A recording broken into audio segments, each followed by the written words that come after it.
I joined right after September 11th. I was a ninth year college student, and I was not going anywhere, really not progressing. I was paying for school myself. And on September 11th, I didn't know what happened, and my grandfather called me, and he was a World War II Marine. And I looked up to him more than anyone. And we were, at this point, really good friends. And he just really asked me what I thought. And I just couldn't say anything. I said, it's a tragedy, it's a tragedy. And he got mad, kind of. He said, I know. What are you going to do? And I said, it's a tragedy, it's a tragedy. And he just said, I remember, he said, I knew what to do after Pearl Harbor. And so I immediately, like a second later, I just said, I will get out of college and join the Marines. And he said, I knew you'd make the right decision. He hung up the phone. And that was the end of our conversation. It was that quick. So I got on the phone about 2 days later to a recruiter to go to officer candidate school, and they wouldn't take me because I had so many things that I had done that was stupid as a kid. Playing rugby, I had several little, nothing bad, but dumb little misdemeanors of walking home while I was intoxicated. Many little things of rugby players are fighting each other and things, you get into trouble. And so they wouldn't let me be an officer. So I enlisted, and they took me as an enlisted Marine after 9 years of college. And I went in and went through that, and I signed a reserve contract, so it wasn't active duty. And after I got through all my training in the schools, I had done well enough and not been in trouble. Master Sergeant Anderson, the Master Sergeant who was head of it, he liked me, and he called me up out of the blue. I'd kind of almost forgotten about it, and he said, do you still want to go to OCS and be an officer? And I was like, absolutely, I do. And he said, hey, if you can pass the aviation battery, we need pilots bad. The Marine Corps needs pilots. We can get you a spot. And I never thought about being a pilot. Wasn't really what I wanted to do, and I never thought about it. But one of my best friends growing up, John Hansen, carried this book around that was called Chicken Hawk, which is about a Vietnam era Huey pilot. And it was his favorite book. And John Hansen was a rough kid. Actually, was homeless his senior year of high school. And he would take showers at the local gym, and him and I were good friends. He lived on my couch on and off. And he failed out of high school, and so did I. We both failed out of high school. He graduated like 528, and I was 527 out of 537 students at our graduating class. We were knuckleheads. And he wanted to be a Huey pilot more than anything. It was his only dream. And at that moment, all I could think of was John Hansen. So I signed the battery, I take the test, I passed like barely. I mean, like, if I'd have failed one more thing, I wouldn't have gotten it. I know it was close. And so next thing you know, they take me into the Marine Corps, and I go in to flight school, and I worked so hard. I worked around the clock to not fail, and I worked really, really hard to be average. I mean, I was working like incredible amount of studying to be always in the middle. And I felt a little bit bad, and then I realized that I was in there with like really talented people. As I started looking at them, these guys were valedictorians, guys went to Harvard, Yale, guys who had done great, and I'm like graduating 528 out of 530, you know. So I felt like I finally was in a good spot. It really helped me. Fast forward years later, I'm in an amazing, maybe my most memorable mission ever. There was a ODA team in Marja, which was at that time in Afghanistan, Indian country. It was all Taliban, and no one could get close to this hold. These guys went into Marja, Operational Detachment Alpha. It's a group of special operators. They're tough and they're good at what they do. And they drop down and they seize a compound. And these guys are real heroes. There was like 11 of them. And they all were snipers. They all were JTACs, meaning they could call in fire for artillery and for aircraft. And before they dropped in and took the compound, they briefed with my squadron. I became a Cobra pilot, gunships. And they needed a lot of support. Well, we got in and shot for them. I was shooting for them a lot one day as they were involved in a lot of stuff was happening. They were getting attacked a lot. So we did a lot of shooting, and my commanding officer, who I was flying in the next aircraft in the section, Hobbit asked them, do y'all need anything else? What do you need? And they said, we haven't had a water resupply. We've been out of water for 2 days, and we've had 3 chances, but they couldn't get it close enough. So the other aircraft were getting shot at a lot, and they couldn't get it into their compound, the water. And if it's not in their compound, the Taliban's just going to take it. So they did a C-130 drop, and it didn't land in the compound. They had helicopters bringing in. They were turned away by RPG fire and machine gun fire. They couldn't get close. So they dropped it just outside the walls. So we land back at Camp Leatherneck at the Snake Pit where the Cobras and Hueys were. And Hobbit says to Dirt, who's a Huey pilot, he says, Dirt, take Reep and Gesso, and they'll be your -2. Figure out if you can get these guys some water, see what you can do.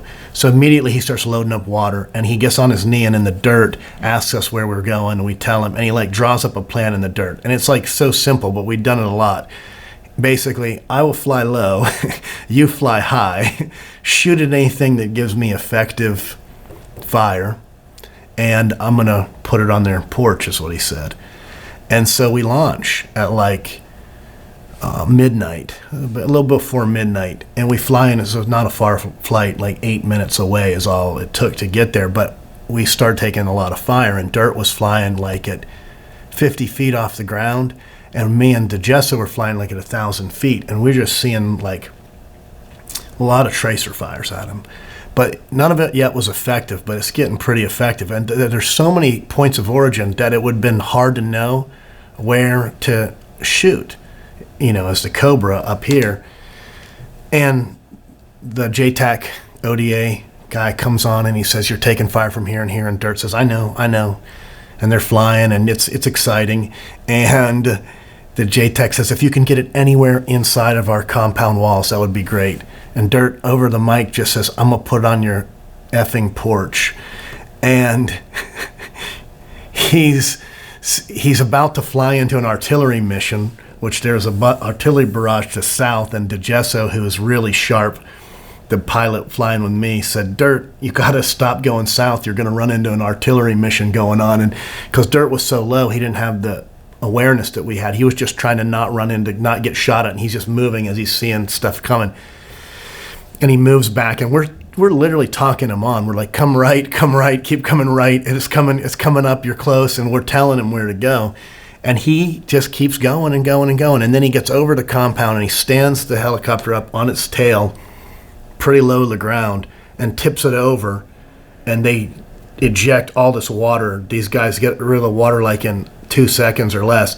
And then he levels it out and crashes it into a field next to it, like does this, bounces on its skids, guns are going off, and the door gunners are shooting, and it does that a little, and he comes out of there just kind of like coming out. And he comes out, and he's all good, and he flies back, and he lands. And I walk up, and I can't believe what I saw, because it was amazing. Piloting, courage, coolness under fire, the whole thing was just incredibly badass. So I walk up, and I said, Dirt, that's the most heroic thing I might have ever seen in my time in Afghanistan or Iraq, in my life. And he was just like, I said, actually, that could have been in Chicken Hawk. And here's the coolest thing. Dirt was John Hanson, my friend from high school, who used to carry around the Chicken Hawk book. Wow. That's amazing. Talk about redemption. He went to college for 9 years. I went to college for 9 years. We lost touch. We wound up, we were in the same damn squadron, living his dream, and I got to see my friend do something that would have been out of the book. It's amazing to me. So anyway, Dirt is retiring from the Marine Corps right now. He's a major. He's had a great career. But that's why my service is amazing, because I got to see guys do things that were just like some of their dreams. I met a guy, Captain Stevie Ray Thompson, in a bar in Pensacola, and he said, who wants a shot of Dickel? And I just knew what George Dickel was, and I said, it's a fine Tennessee whiskey, and he liked that I knew what it was. So we shared quite a few shots of George Dickel, and we knew some similar people from playing rugby. And we became friends. And Stevie Ray Thompson had been blown up in Ramadi, and they tried to remove his leg. They put a rod down his arm. They took this lat, half of it out of this side of his body, and wound it around this side to make a tricep and a bicep for this guy. And they wouldn't let him, he couldn't stay in the Marine Corps in artillery, which was his MOS, or in infantry, which they wanted to do. But General Mattis gave him a lot of waivers to let him be a pilot. And I met him in flight school. And when I met him, he could do one pull-up, and he ran about 24 minutes and 3 miles. He and I worked out and ran almost every day. And just over 2 years later, we had our final physical fitness test, and Stevie Ray did 20 dead hang pull-ups, which is a max effort. He ran 3 miles in 17:40, which is a max effort, and he did the 100 steps. He got a perfect score. He beat me. But a guy who they almost were amputating his leg did that off of hard work.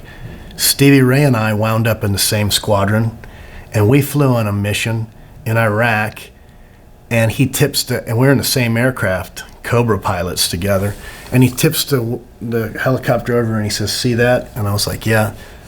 And he says, "Do you see the crater?" And I was like, "Yeah." And he's like, "That was a bad day in the office."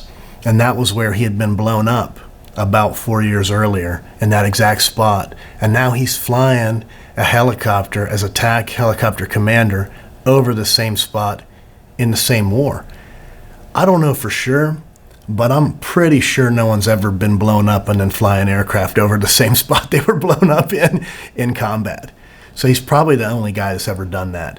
But that's the type of guy you get to meet when you have to go and do something hard. And I think that's why it's awesome, is I just look at it and I'm like, I'm proud that I just got to be in a group of these people. And just by being around it, even if you're the average guy, which I was average. I tried so hard, but I could just be average at everything. If you're the average one, you're still in this group of guys who are doing something dangerous and scary and exciting. And it was terrible, but it was pretty fun, to be honest with you.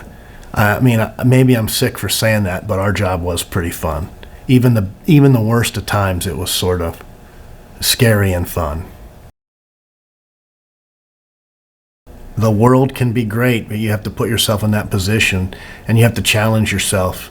And you're not doing it if you're doing the same old things. And sometimes it's as easy as you got to get out of that area and get a new set of friends. Because if you're in a group of friends and the average of them is doing something terrible, then you're going to be terrible. But if you get in a position like me where the average guy was pretty awesome, I got to be pretty good just by being average. And so, I feel like I was tremendously fortunate, really blessed in the way things worked out for me and my time. Anything worth doing or worth having is going to be hard. And if it's not hard, it's really not worth doing, because anybody would do it. So you want it to be as hard as possible. You want it to be as scary as it can possibly be, because otherwise it would just be regular. And then it would just be like, people climb Mount Everest because it's hard, because it's scary, and because it's amazing. That's how I kind of see it.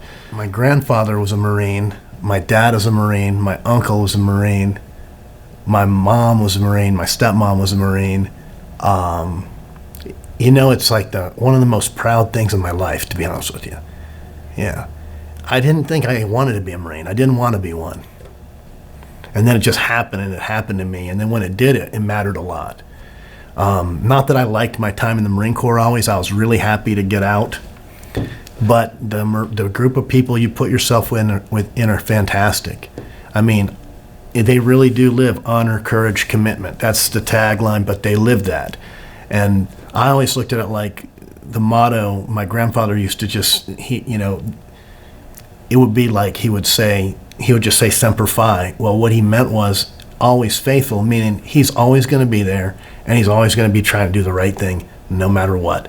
And so that's the Marine Corps motto. Like when you meet Marines who live like that, like Stevie Ray does, my buddy, I mean, it's amazing. I mean, that guy lives it, and it reminds me of how my grandfather was. I remember being with some of these guys, and I'm like, this is exactly like my grandpa. Like the mentality that they have is the same.